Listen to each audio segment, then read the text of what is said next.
I am live and I'm looking at something that caught my attention that we don't really, I'm not going to get into it too much. I'm not going to get into it. I'm just going to mention it. I'm going to mention this because I think that um, it should be mentioned. So we hear all the stuff, women and men and the Me Too movement and stuff like that, right? And the Me Too movement was something that was needed, point blank. It was needed. The thrust of the Me Too movement was supposed to be women in the workplace, and black women started it. Of course, it was hijacked, of course, by Hollywood, white women in Hollywood. Um, and we all know the cases, right? That got caught up, and those who got punished because they deserved to be punished. Um, And the thing that I always say, yeah, you can believe the woman is true, right? You don't want to dismiss anybody saying that they were sexually assaulted. Um, you don't want to dismiss any woman who's been taken advantage of in any way, particularly black women who have been taken advantage of since before slavery. But, and I shouldn't say but, I don't want to transition by saying but, you do have those who jumped on that bandwagon and kind of gave it a little bit of a pause. And I say all this to say this, and like I said, I'm not going to go into everything about this at all. We heard the other day that Russell Simmons was accused by Jane Doe. I know who that Jane Doe is, and I was looking back at some posts from this particular Jane Doe, and not gonna say who she is or anything like that. And I'm not saying Russell is innocent or Russell's guilty or anything like that. But I was looking at some posts, and this particular Jane Doe continued to at Russell for a long time, including near the dates of her accusation, since she just came out the other day, um, filed the suit the other day.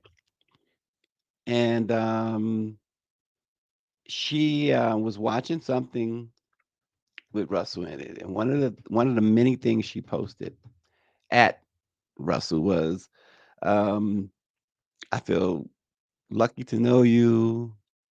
You blew my mind," um, et cetera, et cetera. I'm just gonna let it sit there.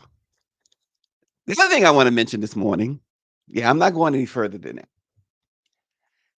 I'm not going any further than that. But the other thing I want to mention this morning is one of the things that you may or may not know about me. I like hockey. I'm a black man who likes hockey, and it's Black History Month, and the NHL does a pretty good job of Black History Month things. It's to me they probably do even better than the NBA, which is mostly black. Um, and I remember taking my family not last year, the year before last, during a Black History Month game at Madison Square Garden, and it was lit.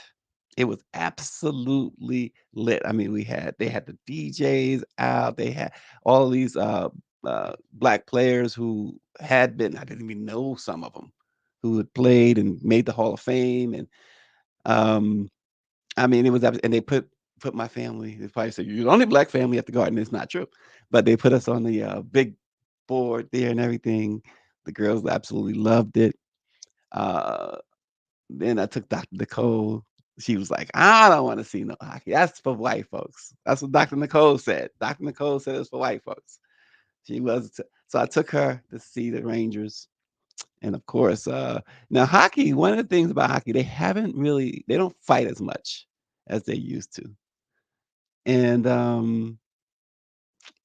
just so happens twice at mid-ice when I took Dr. Nicole, they were fighting, and Dr. Nicole, it was like watching a great movie. She started grabbing at the popcorn. Yeah, yeah. She was like all in it.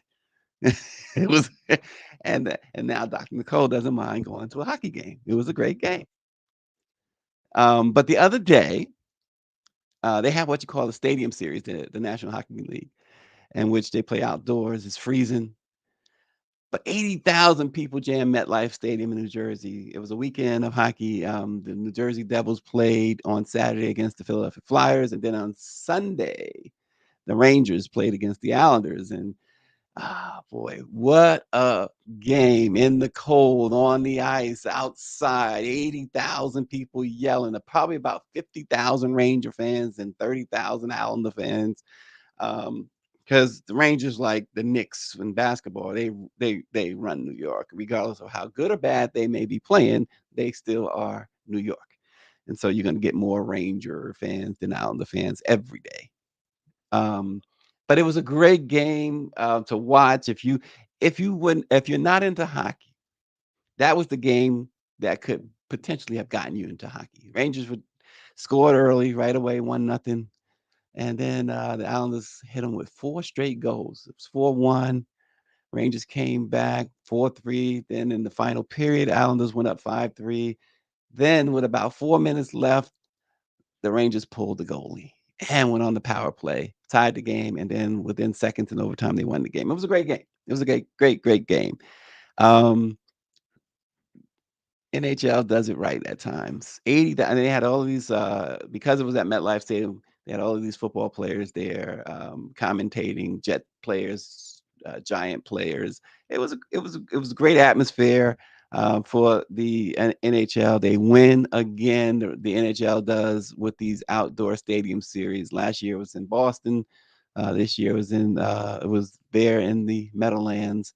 Um, great series. But we got some news to talk about this morning. Um, and it begins with an Airbnb host who sued the host was sued. Get this. This is some what Bernie Mackey says, this is some old bull. So the host of this Airbnb, she wanted more money from this guy. He had rented the place. Um, Her name is Pamela Fowler is the host, right? She allegedly tried to blackmail a guest by the name of Sean Mackey. She sent a photo to his wife and a video to his wife that showed him with another woman during his stay at her Airbnb property. Now, look, did he deserve that? Probably, but if he's cheating on his wife, but at the same time, as they say, and make it plain with saying it's just say both things can be true. But he was talking about something entirely different, but both things can be true in this sense. Did he deserve it? Yes. Was she wrong? Yes, legally. But the incriminating photo was captured by a closed circuit television camera installed at the premises. Sean Mackey decided to take legal action. Um, Now, Pam Fowler is one of these so-called Airbnb superhosts, which makes it even more interesting for Airbnb itself. In the 22-page lawsuit, Sean asserted that Pamela attempted to extort an additional $960 in fees from him after he left a negative review of his experience at her Airbnb accommodation. He says that Pamela's actions constituted intentional invasion of privacy, infliction of emotional distress, and subjecting him to public ridicule with the specific intent to damage his marriage. Well, I mean, look, you intended to if this other woman that you were with is not your wife, and they look pretty close in that picture, don't they? In fact, they look like they're holding hands. So you had intent to damage your own marriage, Sean. So let's set the record straight there. But the disturbing incident highlights the importance of safeguarding guests' privacy and the potential consequences of unethical behavior by hosts in the short-term rental industry. See, I don't mess around with Airbnbs. Don't mess around. Now, can they do something like this at a Hilton or something like that? I'm sure. I'm sure. Power 96 said, "Black man don't cheat." But I'm down with Hilton and Marriott and stuff like that, Waldorf, you know, Four Seasons. I don't mess around with these Airbnbs. But Sean rented the house for 4 guests and mentioned that he was expecting a few more guests for dinner. The host told Sean, Pamela told Sean that he could invite in additional guests. It's a 3-bedroom house, and Pamela said it can accommodate 12 people. However, Sean's guests started arriving, and Pamela was like, "Hey, hey, hey, hey, I only you can only have 8 people, and there would be additional cost per person, regardless of whether they stayed the night." So that means that Pamela was watching on the camera all the time. So here's the thing with Pamela. What's your deal, Pamela? I mean, are you like a voyeur? Is that what you say, a voyeur? Are you looking for something? And where are these cameras? All I mean, where else do you have cameras? Are they in the bedroom? Well, later Pamela messaged Sean and demanded that he either add the extra gas now or have them immediately leave. How invasive is that? I mean, she said initially up to 12 guests. Here comes 8 guests, and now she's upset. Did she want an invite? Did she want an invite? Pamela, did you want an invite? She also claimed to have received complaints from neighbors about partying and disturbances, yelling and profanity in the parking lot. Now, see that part, if that's true, then I can get that as well. But Mackey claims that such accusations were unfounded. And then Pamela asked Sean to leave the property. However, Sean was allowed to stay the night. See, I wouldn't know allowed. We would have been fighting about that right then. There's no allowed to stay the night. I'm out. And you, me and you, I'll see you, in court or whatever. So after checking out the next day, Sean left a negative review and demanded a partial refund. Instead of responding to Sean's request for a partial refund, Airbnb denied his request. Since then, Sean claims that Pamela has been harassing him and asking him to pay additional fees. I mean, what do they have like a personal relationship? See, none of this stuff is in the Fallons. Now, how is she harassing? Um, but I guess you exchange information when you rent it. See, I don't do Airbnb. So a few days later, Sean refused to pay the extra charges. So Pamela sent him a text message with photos from the closed circuit television camera that showed him alongside this other woman. And here's what the text read. She says, "Hello, Sean. Hope you are well. Sorry it took so long to get the photos you requested together to show your stay at our home, but I had faith and was driven by integrity," she says. "So I committed to get these posted for you and Airbnb. Photo at 3:16 a.m. is especially notable," she writes. "Should I forward the photos and videos to Teresa or will you?" So sounds like she knows the wife and knows him. She says, "The videos will come shortly. I think they are too big for text, so I will post to YouTube." Wow. She later sent these photos to Sean's wife using a fake email address. How did she get Sean's wife's email? And how is Sean renting an Airbnb without the knowledge of his wife? What's going on over there? It's a lot of questions, right? A whole lot of questions there. Like, oh gosh. Power 96 says he can't afford to cheat. She would be lucky to receive a hamburger from the dollar menu at McDonald's. Oh gosh. I just don't get these folks. That's an elaborate scheme right there on both ends, on her end to pressure him to give more money, on his end to conceal a relationship from his wife. Is he kidding? I mean, come on. This guy, what kind of crazy is he? He invites friends over to an Airbnb and he's cheating on his wife? What kind of nonsense is that? Oh my goodness. I just had it tastes like a cappuccino. It is good. Wake up. Anyway, I tell you. So that's that story. Now we get to something that's been it continues to be incredible. As much as so I had a publisher say to me recently, I don't really want Donald Trump in my newspaper. And I get it. I get it. And then she goes on to clarify. I think she clarified that she just don't really want his picture. So if you're doing a story about Donald Trump, photograph something else, right? And see, this is another way that the news industry has changed, in my view, for the worse. And that, we got our cell phones and stuff, but it has taken photographers' jobs away. And the news industry has historically had some great, great photographers, and black press has had some great, great photographers.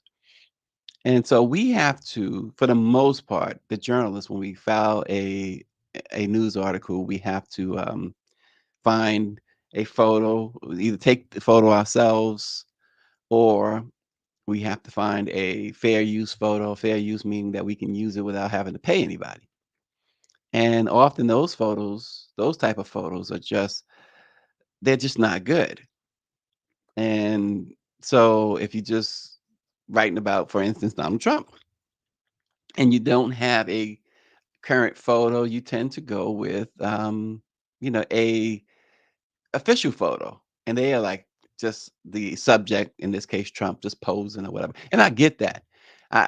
That publisher don't want that face. And there's other publishers that the only way they want to put Trump on in their paper is if he's in handcuffs, which happened last year. But I say all that to say that it's an election year. And as much as we talk about, see, this is the problem that got Donald Trump elected in the first place. And that is um, they, the mainstream media, that is, didn't take him seriously at first. And he was, let's face it, he was because he's so shallow in his ability to form any type of coherent sentence. They talking about Biden's cognitive decline or whatever. Have you listened to Donald Trump? But the media was smitten with him, and he brought, and CNN. He was on CNN almost every day. He was on MSNBC every day and NBC. I mean, when he was running, when he first ran, and then they realized it was one of those things where it's like, remember Eddie Murphy, back Delirious, his stand up back in, it was like 1983 maybe, um, and he talked about Jesse Jackson and some drunk white guy voting for Jesse Jackson. Oops, I just voted for Jesse Jackson, and make it like a goof. And so they talk about Trump so much. They had him on air constantly. And there's this FCC rule when it comes to political candidates. And the FCC rule is that it's called equal time. It wasn't equal time with any other candidate. It was Donald Trump day and night. And when they realized that, oh my God, this is the Frankenstein situation. We created this monster. They attacked him to try and tear him down. Not that he didn't deserve it, because he deserved it when they had him on from the get go.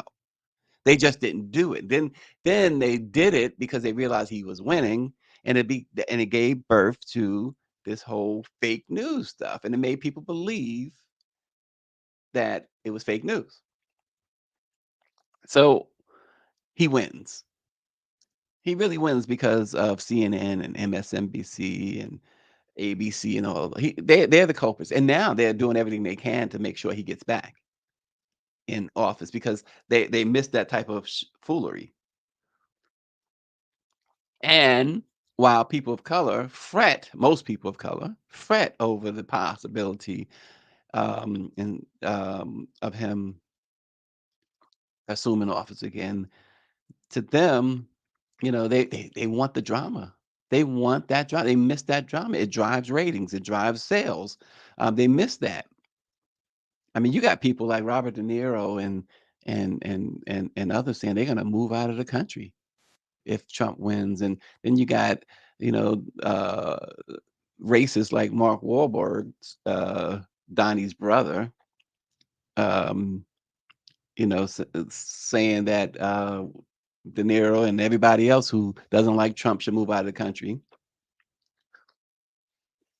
See, black folks and people of color will support a Mark Wahlberg blindly. I'm sipping my tea. And they'll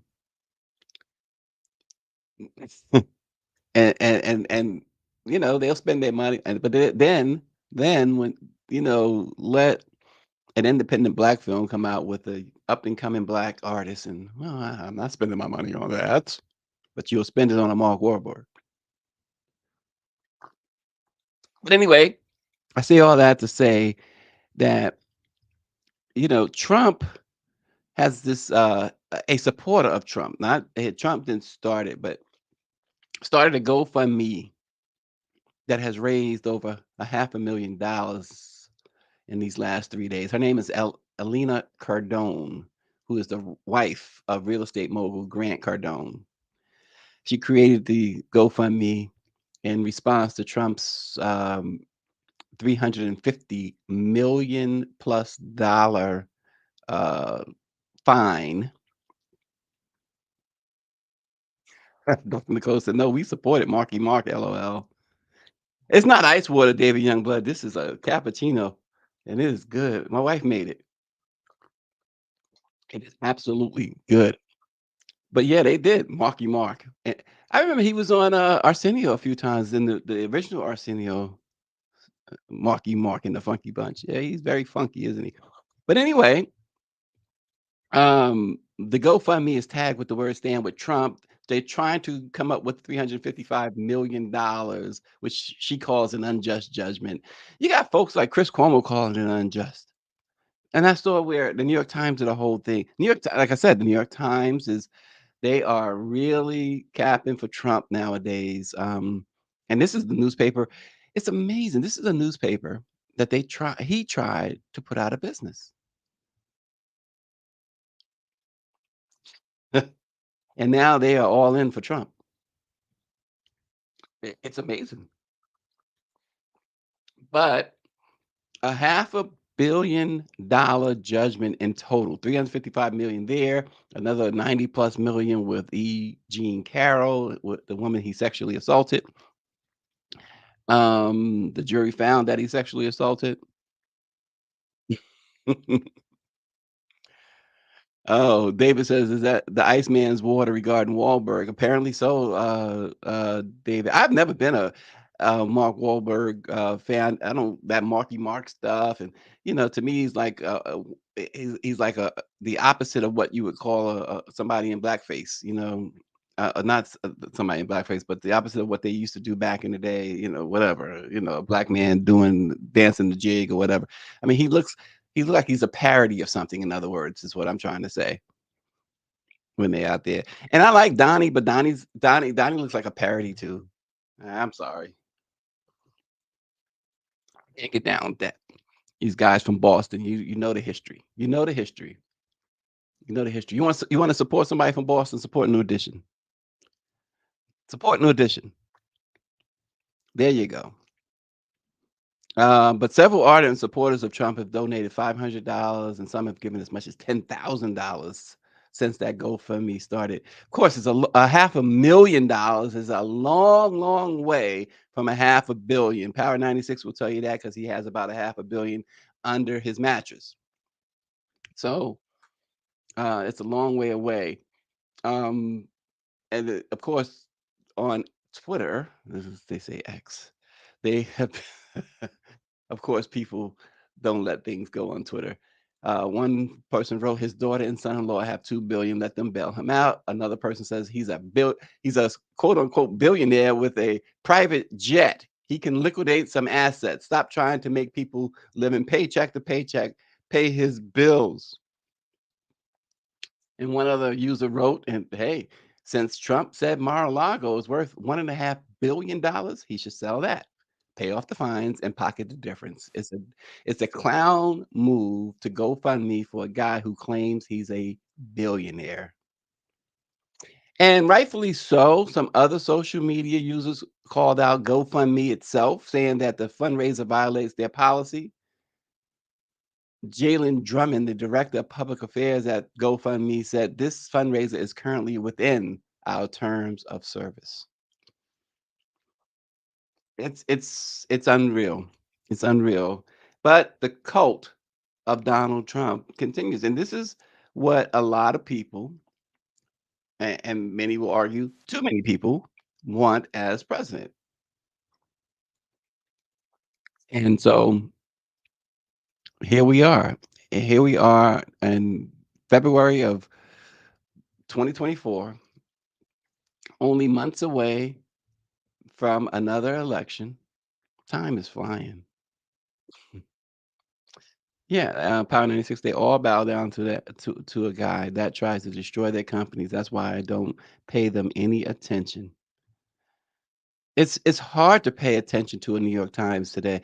It's a shame because that was the gold standard for forever in mainstream media. And we all now see this is the problem with how media, another part of the problem is of where media has gone. I mean, it becomes chase the dollar at every expense. It's not about holding anybody accountable anymore. They don't mind holding the everyday Joe accountable, but they're not going to hold the politicians accountable anymore. They're not going to hold certain entities accountable anymore. It's just not profitable. And it used to be, boy, oh boy. Look at this movie. If you guys get a chance, if you're into classic movies, called Northside 777. One of the great journalism movies there is. Um, and it just, if you love news, the real way, you love that movie. That's one of the several movies that I really have enjoyed. There's more recently in the 1980s, it was Absence of Malice. Um, but this is insidious the way it is today. So I implore you to tell your friends, tell your wife, tell your kids, tell everybody about the Black Press of America. Because that is about all you're gonna I mean, look, that's the only I know I'm biased, but it's the truth. It's the only place you're going to get authentic news. So, my fellow New Yorkers, pick up the Amsterdam News, forget about the New York Times. Washingtonians, pick up the Informer or the Afro, forget about the Post. Out in LA, forget about the LA Times, grab the Sentinel or one of the other we got about a dozen Black-owned newspapers and media companies in Los Angeles. It was at the Sacramento Observer's 60th anniversary a few months ago. The B is no more, really. So grab the Observer. You want some real news, folks. The Chicago Defender is still here doing great things. The Philly Tribune, the Philly Inquirer and the Philly Daily News is just it's almost non-existent for any type of reasonable news. So the Tribune is doing its thing. New Pittsburgh Courier, that one of our anchors, St. Louis American, one of the best papers in the Midwest. Grab those papers, folks. Cincinnati Herald. We can go on and on. And don't forget, if you're in Malcolm X's territory, is the Omaha Star. That's right. Grab the Omaha Star. So here's something interesting. John Oliver. I don't really watch John Oliver. It's past my bedtime for the most part. So But there's a reason why John Oliver and his last week tonight crew keep winning Emmys. Um, the Gazette is David Youngblood mentioned. All of the other late night TV hosts are all talk and no action uh, when it comes to John Oliver. His season 11 premiere ended with perhaps the boldest move yet. He offered sitting Supreme Court Justice Uncle Clarence Thomas $1 million per year plus a brand new state of the art motor coach worth an estimated $2.4 million. He offered this to Clarence Thomas if Thomas resigns immediately from the Supreme Court. He says his offer expires in 30 days. He says, quote, Clarence Thomas is the most consequential, arguably, he says, the most consequential justice on the court right now, and he's never really seemed to like the job. He said it's not worth doing for the grief. So, what if he could keep the luxury perks that he clearly enjoys without having to endure all of that grief? He says, we have a special offer for you tonight. We are prepared to offer you 1 million a year for the rest of your life if you simply agree to leave the Supreme Court immediately and never come back. He then, to show that he was serious, Oliver displayed the contract. And he says, this is not a joke. This is real. $1 million a year until you or I die. He said he and his show spoke with legal experts who assured him that the offer is legal. He says, which seems crazy to me because it really feels like it shouldn't be. But as they keep pointing out, there are no rules in place to stop me from doing this. And let me be clear, he says, HBO, where his show runs, is not putting up the money for this. I am personally on the hook. You talk about putting your money where your mouth is. And 96 says, I will throw in a hot butter biscuit and some molasses for Uncle Clarence. That's pretty incredible. And you remember, so Clarence Thomas was on record saying how the job doesn't pay, it's miserable at times. Well, here is a legitimate, legally vetted offer. And he threw in, and so what makes this even more interesting, not just the $1 million per year, but he threw in that big perk that, yeah, because we've been hearing, and in fact, ProPublica has just won 3 huge awards for their reporting, specifically on Clarence Thomas and his love of being bribed with luxury items and trips and things like that. That $2.5 million motor coach in a million years, stress free. Shanice Wright is watching on YouTube. Welcome, Shanice. She says that's not enough money for Thomas. She points out why it's not enough. She said he loses his power. David Youngblood says, I'll throw in a two-piece with pepper. Wait, we gotta put some hot sauce on there, David. Not no pepper. I have to drink this because I don't like cold coffee. Y'all like that cold coffee stuff, the iced coffee stuff. I have to drink hot. Um, but that's the point, Shanice. Shanice Wright is right. No pun intended. But it's not about the money at this point. He's getting that. He's getting paid off left and right, allegedly. We have to say allegedly. It's about the power. And he knows he has the power. And the last thing Donald Trump wants, and the last thing conservatives want, extreme conservatives, is Clarence Thomas to bow out right now. Now, if Oliver or anybody else makes this sort of offer, say if worst comes to worst, if the regime changes, if Trump wins the election, it might be more a more of a conducive time, atmosphere, or whatever for Clarence Thomas to take that offer. But, the last thing they want is for Biden to be able to select a Supreme Court justice. So, they're not, they would believe me, that 1,000,000 a year would easily be top. One of these, Republican, conservatives will, if they even thought Clarence Thomas was going to, or even consider that offer, they would double it immediately. Nope, you stay there. We'll give you 2,000,000, and we'll buy you 2 motor coaches." They play that way. They definitely play that way. There's no question. We say it all the time. Pretty much, Democrats be playing the check game of checkers while the Republicans playing all that chess. Shanice says that he would be blackmailed, like they did Kennedy if Trump wins. Yeah, he's not. He's Clarence Thomas isn't going anywhere.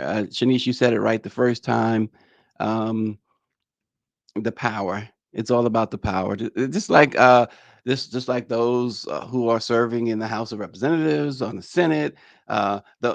Listen, we saw Dianne Feinstein die last year in office, unable to recognize a vote or anything like that, but held on because of the power.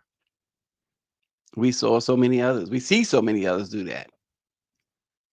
I mean, we're talking about even the presidential race. We're talking about two people combined, almost 160 years old combined. So it's clearly about the power because of the president's job is the most stressful in the world, and it only pays what's the president's pay? $400,000 or something like that. Why the race for it? Why the struggle for it? It's all about the power. It's all about the power. So, some news out of the music world. Frankie Beverly, after more than 50 years of performing classical hits such as Before I Let Go and We Are One, Frankie Beverly is officially retiring. Frankie Beverly and Mays announced that "I Wanna Thank You" farewell tour will begin in Atlanta, Georgia on Friday, March 22nd at the State Farm Arena. The news came after the lead singer stated he wanted to slow down to enjoy life in his California Bay Area home. The band will reportedly continue to tour under the name Mays honors Beverly, with Beverly passing the lead vocalist baton to Tony Lindsay. The band will continue to make tour stops in Houston, Texas, Los Angeles, California, and Chicago, Illinois. An after party event for Frankie Beverly and Mays is in the works, following the Atlanta concert, with details still to come. The band can be considered as the project of the Butlers band that Frankie started. Um, he's a singer, songwriter, producer, arranger, keyboardist, and guitarist. It's interesting because Frankie is not even his name. I didn't know that. I really didn't know that. He, liked what's the artist? Frankie Lyman, and he adopted his name, but his real name is like Harold. It doesn't matter what his name is, the man can sing. If you've ever seen Frankie Beverly and Maze, you've been treated to a great, great show. I saw them years ago, in Pasadena, California, and, they were amazing, absolutely amazing. But it was an introduction by none other than Marvin Gaye, who took, Frankie Beverly and Maze on the road with him as his opening act um, in 1976. And he was the one actually who suggested they change their name from the Butlers. I mean, well, they were already from the Butlers. They became Raw Soul, and he said, "No, you need to change that." And then they signed with Capitol Records in 1976 and released their debut album, Maze, featuring Frankie Beverly in 1977. Happy Feelings came out of that, While I'm Alone, and Lady of Magic, ultimately giving them their first gold record and earning them a devoted fan base. They had also had success with the following albums: Golden Time of Day in 1978, Inspiration in 1979, and everybody knows Joy and Pain in 1980. Their next recording was live in New Orleans and Power 96 land, three-quarters of which was recorded at the Sanger Theater on November 14th and 15th in 1980. And three of the songs got into the US R&B charts, including Running Away, Before I Let Go, and We Need Love to Live. They then developed this great international following. They had a lot of shows in the UK, in which was immediately sold out. But Frankie Beverly, true legend. Everybody knows Back in Stride. They was just awesome together, and it's good to see somebody say, "Look, listen, it's time for me to step aside. Let me pass the baton, and um, and let me go enjoy my family." And that's exactly what Frankie Beverly is doing here. He says, "I'm going to enjoy my family and gonna be chilling at home." And make no mistake about it, he still will have ownership in that group. And so as they tour and uh, make music, the check will be coming in the mail still. And Power 96 says the Essence Festival hasn't been the same since Frankie stopped closing Essence down. He was the last act at Essence for many years. Enjoy the retirement. Frankie Beverly and Maze. Uh, yeah, that awesome group. Unsung. I think they're pretty much unsung though, on the grand scale. These guys, again, I love live shows, and many of you probably love live shows too. And to see them live, just they just know how to do it. They know how to do it. And so Frankie Beverly and Maze, um, hey, celebrate them and celebrate Frankie on this farewell tour. Um, should be great. Thanks again for joining Let It Be Known. We appreciate you guys. Share the show. Share it. Hit share. Not just like, hit share. Share it with your friends, family, your uncles, your aunts, your cousins, your best friends, your enemies. Share it. And subscribe to our YouTube page. That's where it's all at. YouTube. We can put some real special stuff on YouTube. Subscribe to the Let It Be Known YouTube page. We will see you again tomorrow. Thanks for joining us.